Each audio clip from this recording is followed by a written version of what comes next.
तो एक्सरसाइज 13.1 में हम लोगों ने क्वेश्चन नंबर 1 से लेकर के क्वेश्चन नंबर 5 तक सारे क्वेश्चन देख लिए थे और सभी लोगों ने सॉल्व करके भी भेज दिए। ठीक है, आज हम लोग क्वेश्चन नंबर 6 देखेंगे।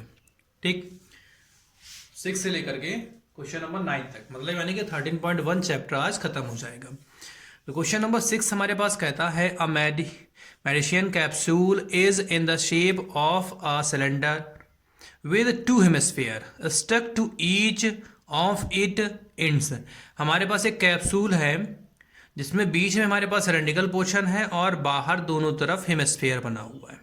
ठीक है, अब आगे वो हमसे ये कहता है the length of entire capsule is 14 millimetre. तो हमने देखा यहां से लेकर के, मतलब जितना बड़ा कैप्सूल है, कैप्सूल की जो इंटायर डिस्टेंस है वो 14 मिलीमीटर है। ठीक है, आगे उसने बोला the diameter of the capsule is 5 millimetre. जो डायमीटर है वो 5 मिलीमीटर है। इसका मतलब जो रेडियस हो जाएगी हमारे पास में इसकी, वो हमारे पास रेडियस कितनी हो जाएगी हमारे पास में 2.5 मिलीमीटर। ठीक है, तो डायमीटर हमारे पास 5 मिलीमीटर दिया गया, तो रेडियस क्या होता है, डायमीटर का आधा हो जाता है।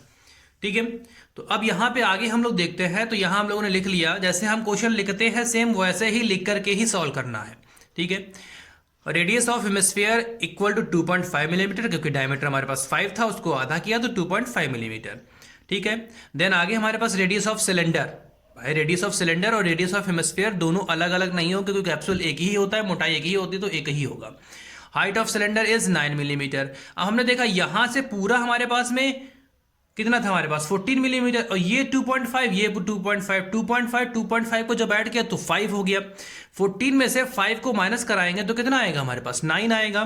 तो यहां पे हाइट ऑफ सिलेंडर हमारे पास में 9 मिलीमीटर, मतलब कहां से, यहां से लेकर के यहां तक 9 मिलीमीटर, ये हमारे पास में आ गया हम।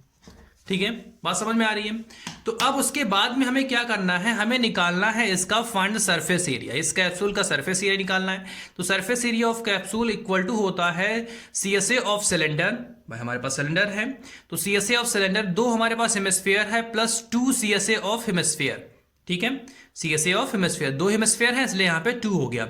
हमारे पास जो सिलेंडर होता है उसका फॉर्मूला हमारे पास में होता है 2πRh। ठीक है, और CSA ऑफ हेमिस्फीयर हमारे पास 2πr² होता है, लेकिन दो है तो 2 से यहां मल्टीप्लाई कर दिया गया, तो इसका मतलब कितना हो जाएगा 4πr²।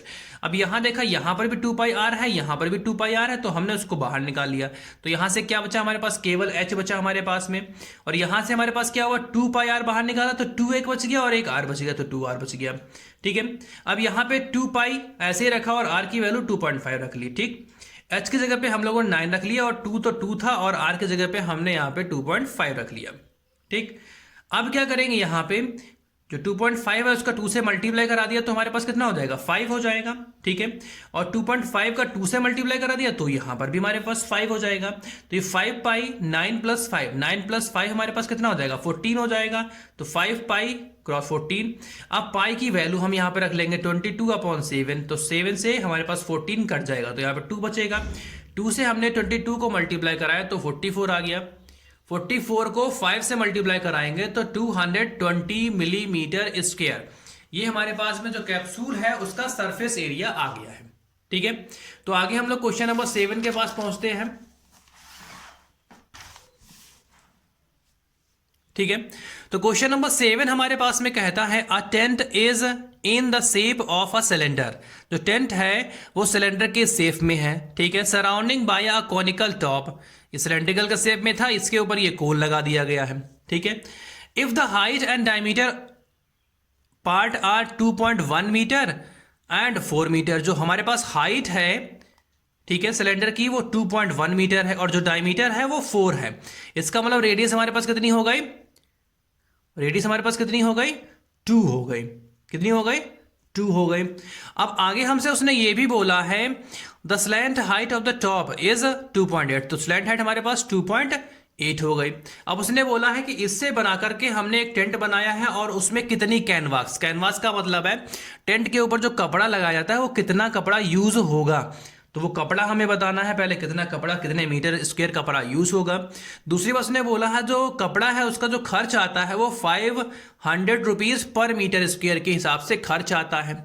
तो हम क्या करेंगे, वहाँ पे जो हमारे पास में आएगा वो जो कैनवास आएगा उसको 500 से मल्टीप्लाई कराएंगे तो हमारे पास में क्या निकल के आ जाएगा, यहाँ पे टोटल कॉस्ट निकल के आ जाएगा। तो हमने यहाँ लिखा radius of cone equal to 2 metre, radius of cylinder equal to 2 metre, slant height of cone equal to 2.8 metre and height of cylinder equal to 2.1 metre. ठीक है, तो एरिया ऑफ कैनवास यूज्ड, कितना कैनवास यूज होगा तो ऊपर वाले में लगेगा, नीचे वाले का तो ऊपर वाले का CSA और नीचे वाले का बस CSA। तो यहाँ पे क्या हो जाएगा हमारे पास CSA of cone plus CSA of cylinder. तो CSA ऑफ कोन का फार्मूला हमारे पास क्या होता है, पाई आर एल होता है और CSA ऑफ सिलेंडर का फार्मूला 2 पाई आर एच होता है। अब देखा यहाँ पर भी पाई आर है, यहाँ पर भी पाई आर है, तो हमने बाहर निकाल लिया पाई आर, यहाँ से एल बच गया और यहाँ से 2h बच गया। ठीक है, पाई की वैल्यू हमने यहाँ पे रख ली 22/7 क्रॉस 2।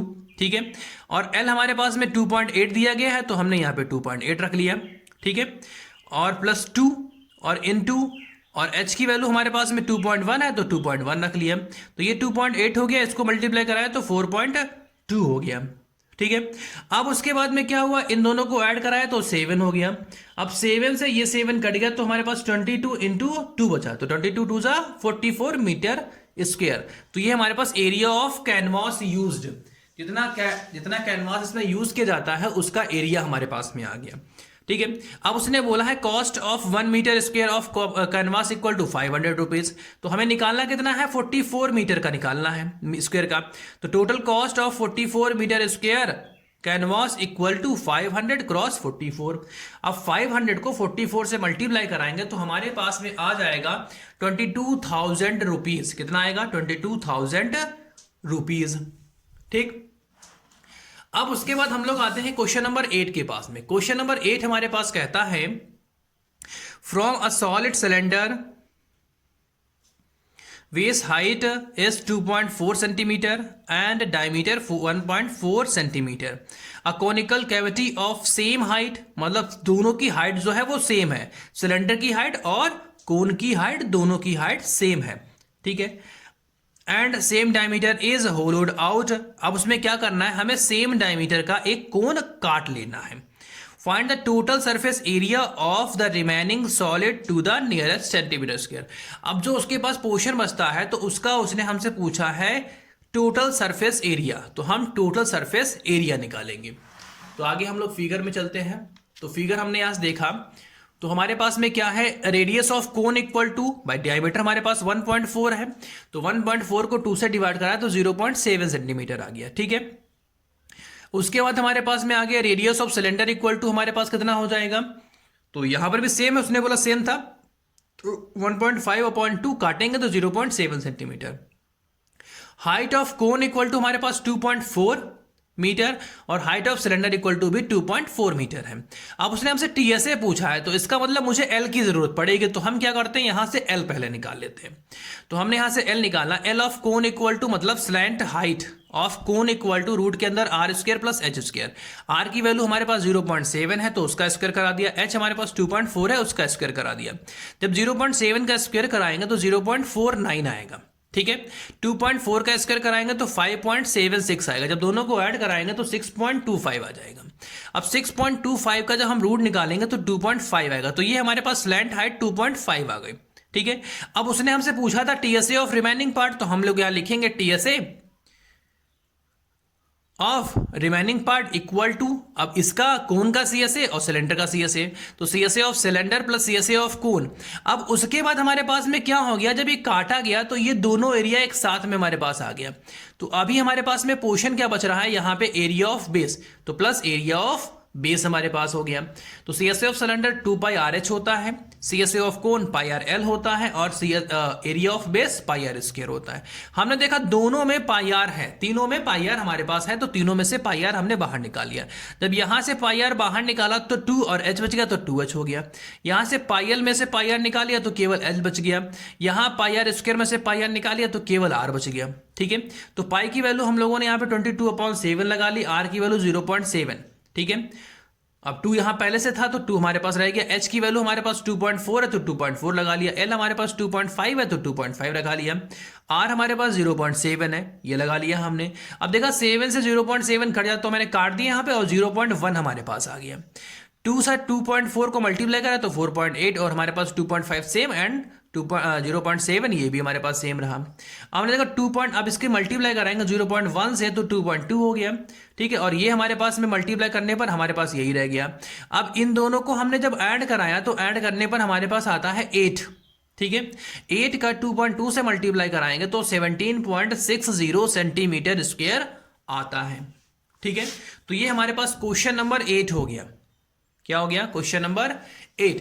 अब हम लोग चलते हैं आगे सबसे लास्ट क्वेश्चन के ऊपर। क्वेश्चन नंबर 9 हमारे पास में है। A wooden articles was made by scooping out a hemisphere from each end of a solid cylinder as shown in given figure. जो हमारे पास फिगर है इसमें दिया गया है।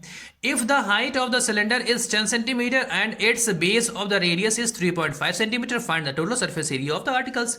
अब उसने बोला हमारे पास जो हाइट है वो 10 सेंटीमीटर हमारे पास में, तो हमने यहाँ पे 10 सेंटीमीटर कर ली, यहां से लेकर यहाँ तक 10 सेंटीमीटर। अब उसने बोला रेडियस हमारे पास 3.5, तो रेडियस हमारे पास 3.5 हो गई। अब एक चीज हमने यहाँ पे ये देखा है कि ये तो हमारे पास एक सिलेंडर है और ये हमारे पास एक हेमिस्फीयर है और ये भी हमारे पास एक हेमिस्फीयर है। इसका मतलब हमारे पास 2 हेमिस्फीयर हो गए। क्या हो गए?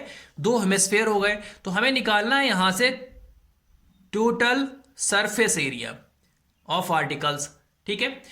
तो अब यहां से हम लिखेंगे TSA of articles equal to हमारे पास क्या होगा? CSA of cylinder plus 2 CSA of hemisphere. तो CSA of cylinder plus 2 CSA of hemisphere, ठीक है। ये हमारे पास हो गया।